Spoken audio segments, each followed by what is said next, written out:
അച്ഛനെ കണ്ട് അവൾക്ക് എന്താണെന്ന് മനസ്സിലായില്ല. ചുറ്റും നോക്കിയപ്പോൾ ഹോസ്പിറ്റലിലായിരുന്നു. അച്ഛാ, അവൾ മെല്ലെ വിളിച്ചു. മോളെ. പൊട്ടിക്കരഞ്ഞു പോയിരുന്നു അയാൾ. രേണു, ഇത്രയൊക്കെ ഉണ്ടായിട്ടും നീ എന്തേ ഞങ്ങളോട് പറഞ്ഞില്ല? ഏട്ടനായിരുന്നു അത്. അവൾ തല താഴ്ത്തി. മോളെ, ഇത്രയും സഹിക്കാൻ എൻ്റെ കുഞ്ഞ് എന്ത് തെറ്റാ ചെയ്തത്? അയാൾ നെഞ്ചു തല്ലിക്കരഞ്ഞു. എന്താ അച്ഛാ പറ്റിയത്? എനിക്ക് എന്താ? അവൾ ചോദിച്ചു. നീ 3 ദിവസമായി ബോധാവസ്ഥയിലായിരുന്നു രേണു. ഞങ്ങൾ നിന്നെ കാണാൻ വന്നതായിരുന്നു. എന്നാൽ അവിടെ എത്തുമ്പോൾ നിന്റെ അലർച്ചയാണ് കേട്ടത്. വാതിൽ ചവിട്ടി തുറന്നപ്പോൾ കാണുന്നത് നിന്നെ ചോരയിൽ മുങ്ങി. കൂടെയുള്ള അവർക്കൊക്കെ പുച്ഛവും. ഒന്നിനും വെളിവുണ്ടായിരുന്നില്ല. എന്തൊക്കെയാ ഫ്ലാറ്റിൽ നടക്കുന്നത്? അവിടെ ജോലിക്ക് വരുന്ന ചേച്ചി ഞങ്ങളോട് പറഞ്ഞു എല്ലാം. ഇത്രയ്ക്ക് വൃത്തികെട്ടവൻ്റെ കൂടെ ആയിരുന്നോ നിന്റെ ജീവിതം? അറിയില്ലായിരുന്നു. അവൻ്റെ വീട്ടുകാരും എല്ലാം കൂടി നിന്നെ ചതിച്ചതാണ്. ഓരോന്ന് പറഞ്ഞ് അവിടെ വന്നവർ പൈസ ചോദിക്കും. ഇപ്പോൾ നിനക്കെതിരെ അവർ കേസ് കൊടുത്തിരിക്കുന്നു. നിനക്കരുതാത്ത ബന്ധമുണ്ടെന്ന്, ഡിവോഴ്സ് വേണമെന്ന്. എന്താ ഇതൊക്കെ? വിച്ചേട്ടൻ വിറയ്ക്കുകയാണ്. രോഹിണിക്ക് കേട്ടതൊന്നും വിശ്വസിക്കാനായില്ല. അവർ തന്നോട് ചെയ്ത ക്രൂരതകൾ എല്ലാം അവൾക്ക് മുമ്പിൽ തെളിഞ്ഞു. അവളുടെ കൈ വയറിൽ തടഞ്ഞു. ഏട്ടാ, അച്ഛാ, കുഞ്ഞുങ്ങൾ, അവൾ പേടിച്ച് വിക്കി ചോദിച്ചു. അവർ പോയി മോളെ. വാ, നമുക്ക് നാട്ടിലേക്ക് പോകാം. 2 ദിവസം ഹോസ്പിറ്റലിൽ നിന്ന് അവർ നാട്ടിലേക്ക് തിരിച്ചു. നാട്ടിലേക്കും അവൾക്കെതിരെ ചർച്ചയായി. എല്ലാവർക്കും മുമ്പിൽ തല താഴ്ത്തി അച്ഛനും മകളും നിന്നു. പിന്നീട് അവർ കേസ് നടത്തി. ഞങ്ങളുടെ കയ്യിൽ തെളിവൊന്നുമില്ലാത്തതും കുഞ്ഞുങ്ങൾ പോയി എന്ന് അറിഞ്ഞതോടെ അവളും ഹോസ്പിറ്റലിൽ നിന്ന് വന്നതു മുതൽ മിണ്ടാതെയായി. 6 മാസം അവർ കേസ് നടത്തി. വിധിക്ക് വേണ്ടി 1 വർഷം കാത്തുനിന്നു. അവർ തന്നെ വിജയിച്ചു. ഞങ്ങൾ കേസ് നടത്തിയും എല്ലാം വീട് പണയപ്പെടുത്തിയിരുന്നു. ഞങ്ങൾ നഷ്ടപരിഹാരം കൊടുത്തു.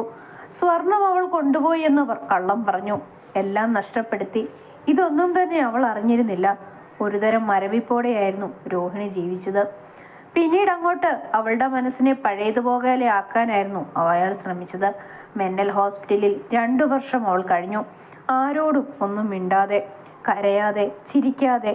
അവൾക്ക് ചുറ്റും കാണുന്നതും കേൾക്കുന്നതും 2 മാലാഖ കുഞ്ഞുങ്ങളെയാണ്. അവരുടെ ചിരിയാണ്, അമ്മ എന്ന വിളിയാണ്.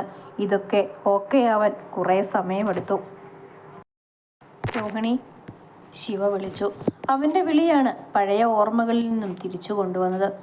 ആ ഏട്ടാ, പെണ്ണുങ്ങൾ മാത്രം സഹിക്കുന്നത്. കെട്ടിയ പുരുഷൻ എന്ത് ചെയ്താലും അത് പെണ്ണ് പൊറുക്കണം. അതാണ് പ്രകൃതി നിയമം. ഇത് കാലം മാറി, പെണ്ണും മാറി.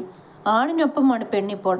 താനെന്ന് അയാളുടെ മുഖത്തടിച്ചു വന്നിരുന്നെങ്കിൽ ഇങ്ങനെയൊന്നും സംഭവിക്കില്ലായിരുന്നു, ശിവ പറഞ്ഞു. ശിവേട്ടനറിയോ, അന്ന് എൻ്റെ കയ്യിൽ ഫോണില്ല. അവരാരും ഫോൺ തരില്ല.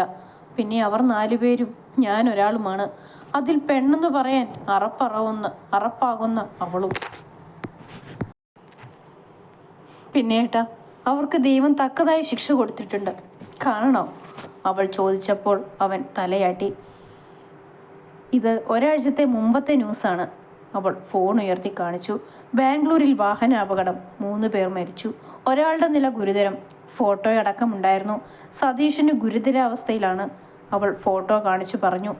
നരകിച്ച് മരിക്കൂ അയാൾ, അവൾ ദേഷ്യത്തോടെ പറഞ്ഞു. രോഹിണിക്ക് വേറെ എന്തെങ്കിലും പറയാനുണ്ടോ? പിന്നെ തനിക്കറിയാലോ എൻ്റെ അവസ്ഥ. അതൊക്കെ മറികടക്കാൻ എനിക്ക് കുറച്ച് സമയം വേണം. ഞാൻ നാളെ മുതൽ ഓഫീസിൽ പോവും. പെട്ടെന്ന് ഉറങ്ങണം. അവൻ അതും പറഞ്ഞു പോയി. അവൾ അവിടെ തന്നെ നിന്നു, മുകളിൽ കണ്ണ് ചിമ്മുന്ന കുഞ്ഞു നക്ഷത്രത്തെ നോക്കിക്കൊണ്ട്. അതിന് കാവലായി വലിയൊരു നക്ഷത്രവുമുണ്ട്. തൻ്റെ അമ്മയും മക്കളുമാണ് അതെന്ന് അവൾ വിശ്വസിച്ചു. കണ്ണുകൾ നിറഞ്ഞു. അതാണ് നല്ലത് എന്ന് തോന്നി. ശിവ ഓഫീസിൽ പോയി തുടങ്ങി. രോഹിണിയോട് അവന് ദേഷ്യമൊന്നും തോന്നിയില്ല. നല്ലൊരു ഫ്രണ്ടായി കാണും. ഒരുപാട് സംസാരിക്കും. എല്ലാവർക്കും രോഹിണിയെ വലിയ കാര്യമാണ്. അപ്പച്ചിക്ക് മാത്രമേ ഇഷ്ടമല്ലാത്തതായുള്ളൂ എന്ന് അവന് തോന്നി. അവർക്കല്ലെങ്കിൽ ഈ പാവങ്ങളെ ഒന്നും ഇഷ്ടമല്ലല്ലോ. ദിവസങ്ങൾ ശരവേഗത്തിൽ പോയിക്കൊണ്ടേയിരുന്നു. ഓഫീസിലെ എല്ലാവർക്കും ശിവ വന്നത് സന്തോഷം നൽകിയെങ്കിലും ചിലർക്ക് പേടിയായിരുന്നു. ശിവ ഓഫീസിൽ ഗൗരവക്കാരനും ദേഷ്യക്കാരനുമായിരുന്നു. അത് ജോലിയിൽ മാത്രമായിരുന്നു. അശോക്, ശിവ ദേഷ്യത്തോടെ വിളിച്ചു. ശിവയുടെ മാനേജരാണ് അശോക്. ഓഫീസ് ഇത്രയും കാലം നോക്കിക്കൊണ്ടിരുന്നത് അശോകായിരുന്നു. കാർത്തി ഇടയ്ക്ക് വന്ന് നോക്കും. എന്താണിതൊക്കെ? ഞാൻ മരിച്ചുപോയെന്ന് കരുതിയോ? അതോ ഇനി പഴയ പോലെ തിരിച്ചു വരില്ല എന്ന് കരുതിയോ? ഞാനിപ്പോൾ തിരിച്ചു വന്നില്ലായിരുന്നെങ്കിൽ എൻ്റെ ഈ കമ്പനി പൂട്ടിച്ചു തന്നെയല്ലോ നിങ്ങളൊക്കെ കൂടി, ശിവ ദേഷ്യത്തോടെ ചോദിച്ചു. അത് സർ, അയാൾ വിക്കി. ഇത്രയും നാളത്തെ കണക്കുകളെല്ലാം നോക്കുകയായിരുന്നു ശിവ. എന്നാൽ കമ്പനിക്ക് ലാഭമായി ഒന്നും തന്നെ കിട്ടാതെ നല്ലൊരു തുക നഷ്ടം വന്നിരിക്കുന്നു, അതും ഓഫീസ് അക്കൗണ്ടിൽ നിന്ന്. ഇതൊക്കെ എന്താണെന്നാണ് ചോദിച്ചത്. എൻ്റെ ആക്സിഡൻറ്റിന് ശേഷം ഒരു ടെൻഡറും നമുക്ക് ലഭിച്ചിട്ടില്ല. ചെറിയ ചെറിയ വർക്കുകളാണ് നിങ്ങളൊക്കെ ചെയ്തതും. സ്റ്റാഫ് എല്ലാം പിരിഞ്ഞു പോയിരിക്കുന്നു. അന്നിവിടെ ജോബിന് എന്നോടൊപ്പമുള്ള എല്ലാവരെയും എനിക്ക് കാണണം. ഇറ്റ്സ് മൈ ഓർഡർ, ശിവ ദേഷ്യത്തോടെ പറഞ്ഞു. അയാൾ പുറത്തേക്ക് പോയി. സർ, ശിവ സർ എല്ലാം അറിയുമെന്ന് തോന്നുന്നത്. എൻ്റെ ജോലി പോവും. അശോക് ഫോൺ എടുത്ത് വിളിക്കുകയായിരുന്നു. സർ. ശരി സർ. ഫോൺ വെച്ച് അശോക് തിരിഞ്ഞതും മുമ്പിൽ നിൽക്കുന്ന ആളെ കണ്ട് ഞെട്ടി. ഒന്നും പറയണ്ട, ഫോൺ താ. അയാൾക്ക് നേരെ ശിവ കൈ നീട്ടി. അയാൾ പേടിയോടെ കൊടുത്തു. ഫോണിൽ സേവ് ചെയ്ത നമ്പർ കണ്ട് ശിവയുടെ കണ്ണുകൾ ചുവന്നു. ക്രിസ്റ്റഫർ. ശിവയുടെ കോളേജിൽ ഒന്നിച്ചുണ്ടായിരുന്നയാളാണ് ഈ ക്രിസ്റ്റഫർ ജോൺ. എല്ലാവരുടെയും കണ്ണിലുണ്ണി ശിവയാണെങ്കിൽ കണ്ണിലെ കരടായിരുന്നു ഈ ക്രിസ്റ്റി. MBA കഴിഞ്ഞ് ബിസിനസ് സ്റ്റാർട്ട് ചെയ്തപ്പോൾ തൻ്റെ ഒരേയൊരു എതിരാളിയായിരുന്നു ഈ ക്രിസ്റ്റിയുടെ കമ്പനി. എന്നാൽ എല്ലാ പ്രോജക്റ്റിലും ടെൻഡറിലും ഒക്കെ ജയിക്കുന്നത് ശിവയായിരുന്നു. നേരായ വഴിയിൽ മാത്രമേ ശിവ സഞ്ചരിക്കുകയുള്ളൂ. അയാളുടെ ശിവയ്ക്ക് ദേഷ്യമൊന്നുമില്ലായിരുന്നു, പണ്ടും അതെ ഇപ്പോഴും. എന്നാൽ അയാൾക്ക് ശിവയോട് പകയായിരുന്നു. പറ, ഇയാളുമായി തനിക്കെന്താണ് ബന്ധം? എനിക്കറിയണം. ഒരു മിനിറ്റ്. അതും പറഞ്ഞ് ശിവ പോക്കറ്റിൽ നിന്ന് ഫോൺ എടുത്ത് അർജുൻ എന്ന നമ്പറിലേക്ക് വിളിച്ച് ഓഫീസിലേക്ക് വരാൻ പറഞ്ഞു. 10 മിനിറ്റിൽ തന്നെ പോലീസ് യൂണിഫോമിൽ ഒരു ചെറുപ്പക്കാരൻ ഓഫീസിലേക്ക് വന്നു. ശിവ, അവൻ വന്ന് കെട്ടിപ്പിടിച്ചു. അർജുൻ, ഇയാളെ ഒന്ന് ചോദ്യം ചെയ്യണം. കഥകളൊക്കെ ഞാൻ പറയാം. ക്രിസ്റ്റി, അവനുമായാണ് ഇയാളുടെ ബന്ധം. എത്ര കാലമായി തുടങ്ങിയിട്ട്? എൻ്റെ ആക്സിഡൻറ്റുമായി ഇയാൾക്കും ആ ക്രിസ്റ്റിക്കും പങ്കുണ്ടോ എന്നും അറിയണം. നീ ഓഫീസ് റൂമിലേക്ക് ചെല്ല്, ഞാൻ ഇയാളെയും കൊണ്ട് വരാം. എനിക്ക് ചോദിക്കാൻ പറ്റാത്തതുകൊണ്ടല്ല, അവൻ്റെ മുമ്പിലാവുമ്പോൾ നീ എല്ലാം പറയുമെന്ന് എനിക്കറിയണം എന്നെ ചതിക്കുകയായിരുന്നുവെന്ന്. ഇതിനു പിന്നിൽ വേറെ ആരൊക്കെയുണ്ടെന്നും ഒന്നിനെയും ഞാൻ വെറുതെ വിടാൻ ഉദ്ദേശിക്കുന്നില്ല. അവിടെ കൂടിയിരിക്കുന്ന സ്റ്റാഫിനെ നോക്കിയായിരുന്നു അത് പറഞ്ഞത്. അത് കേട്ടപ്പോൾ എല്ലാവരും തല താഴ്ത്തി. ക്രിസ്റ്റഫറിനെ നിനക്ക് എങ്ങനെ അറിയാം? ഇവിടെ നിന്ന് സത്യം പറയുന്നില്ലെങ്കിൽ എനിക്ക് സ്റ്റേഷനിൽ കൊണ്ടുപോയി പറയിപ്പിക്കാൻ അറിയാം. അർജുൻ്റെ ചോദ്യം കേട്ടപ്പോൾ അശോക് വിറയ്ക്കാൻ തുടങ്ങി. അയാൾ പെട്ടുവെന്ന് അയാൾക്ക് മനസ്സിലായി. എനിക്ക് മുൻപേ ക്രിസ്റ്റി സാറിനെ അറിയാം. അന്ന് സാറിന് ആക്സിഡൻറ്റ് നടക്കുന്നതിന് കുറച്ചു മുൻപാണ് അയാൾ എന്നെ കാണാൻ വന്നത്. അന്ന് ബാംഗ്ലൂർ ടീമിൻ്റെ ടെൻഡർ അയാൾക്ക് ചോർത്തി കൊടുക്കാൻ പറയാനാണ് വന്നത്. അന്ന് ഞാനിത് സമ്മതിച്ചില്ല. എൻ്റെ മകളെ തട്ടിക്കൊണ്ടുപോയി ഭീഷണിപ്പെടുത്തി. എനിക്ക് പറഞ്ഞു കൊടുക്കേണ്ടി വന്നു. അതിനയാൾ എനിക്ക് ലക്ഷങ്ങളാണ് തന്നത്. ക്രിസ്റ്റഫറിനെ നിനക്ക് എങ്ങനെ അറിയാം? ഇവിടെ നിന്ന് സത്യം പറയുന്നില്ലെങ്കിൽ എനിക്ക് സ്റ്റേഷനിൽ കൊണ്ടുപോയി പറയിപ്പിക്കാൻ അറിയാം. അർജുൻ്റെ ചോദ്യം കേട്ടപ്പോൾ അശോക് വിറയ്ക്കാൻ തുടങ്ങി. അയാൾ പെട്ടുവെന്ന് അയാൾക്ക് മനസ്സിലായി. എനിക്ക് മുൻപേ ക്രിസ്റ്റി സാറിനെ അറിയാം. അന്ന് സാറിന് ആക്സിഡൻറ്റ് നടക്കുന്നതിന് കുറച്ചു മുൻപാണ് അയാൾ എന്നെ കാണാൻ വന്നത്. അന്ന് ബാംഗ്ലൂർ ടീമിൻ്റെ ടെൻഡർ അയാൾക്ക് ചോർത്തി കൊടുക്കാൻ പറയാനാണ് വന്നത്. അന്ന് ഞാനിത് സമ്മതിച്ചില്ല. എൻ്റെ മകളെ തട്ടിക്കൊണ്ടുപോയി ഭീഷണിപ്പെടുത്തി. എനിക്ക് പറഞ്ഞു കൊടുക്കേണ്ടി വന്നു. അതിനയാൾ എനിക്ക് ലക്ഷങ്ങളാണ് തന്നത്. അർജുനും ശിവയും കൂട്ടുകാരാണ്. പകുതിയിൽ 2 പേരും 2 ലക്ഷങ്ങൾക്കായി പിരിഞ്ഞു. എന്നിട്ടും സൗഹൃദത്തിന് ഒരു കോട്ടവും സംഭവിച്ചില്ല. അർജുൻ ചാർജ് എടുത്തപ്പോൾ തന്നെയായിരുന്നു ശിവയുടെ ആക്സിഡൻറ്റ്. സാരമില്ലേ അർജുൻ, ഇതൊക്കെ ഇപ്പോഴാണ് അറിയേണ്ടത്. എൻ്റെ കണക്കുകൾ ഞാൻ തന്നെ തീർത്ത് കൊടുത്തോളാം. അശോകിന് പോവാം, അതും ഈ കമ്പനിയിൽ നിന്ന് തന്നെ. അതിനു മുൻപായി ഈ കമ്പനിയിൽ നിന്നും അക്കൗണ്ടിൽ നിന്നും എടുത്ത മുഴുവൻ ക്യാഷും തിരിച്ചേൽപ്പിക്കണം. ഇല്ലെങ്കിൽ ഞാൻ അർജുന് കംപ്ലൈൻറ്റ് എഴുതി കൊടുക്കും. ഇപ്പോൾ പോവാം. ഡിസ്മിസ് ലെറ്റർ ഇമെയിൽ വന്നോളും. ഒന്നും മിണ്ടാതെ അയാൾ ഓഫീസിൽ നിന്നും ഇറങ്ങി. രാത്രിയിൽ ശിവയുടെ ചിന്തകൾ ക്രിസ്റ്റിയെക്കുറിച്ചായിരുന്നു. എന്തിനാണ് അയാൾക്ക് തന്നോട് ഇത്രയും പക?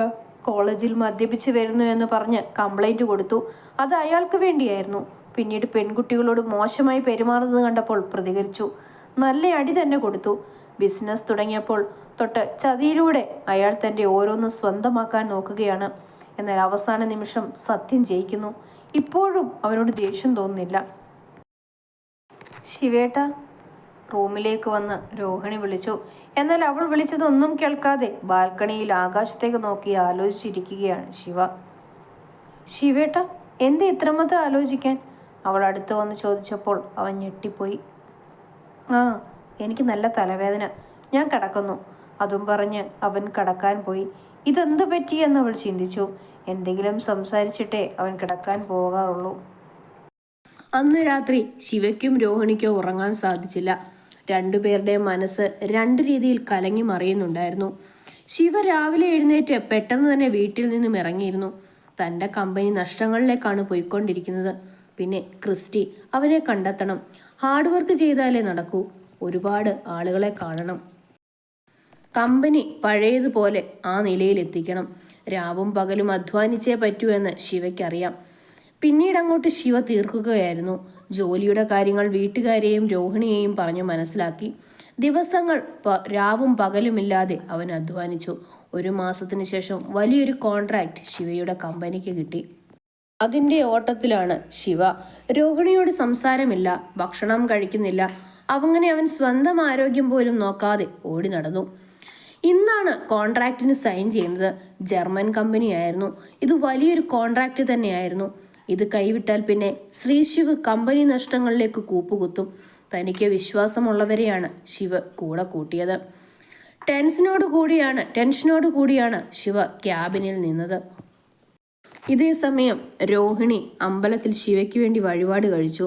ഒറ്റയ്ക്കാണ് പോയത്. എന്നാൽ വരുന്ന വഴിയിൽ ഒരു വാൻ വന്ന് രോഹിണിയെ ബലമായി പിടിച്ചു കയറ്റി. ആളനക്കമില്ലാത്ത സ്ഥലമായതുകൊണ്ട് ആരും കണ്ടിരുന്നില്ല. ക്ലോറോഫോം ഉപയോഗിച്ചതുകൊണ്ട് ബോധമില്ലായിരുന്നു. മീറ്റിംഗ് നടന്നിരിക്കുമ്പോഴാണ് ശിവയ്ക്ക് കോള് വരുന്നത്. അതും അൺനോൺ നമ്പറിൽ നിന്നും.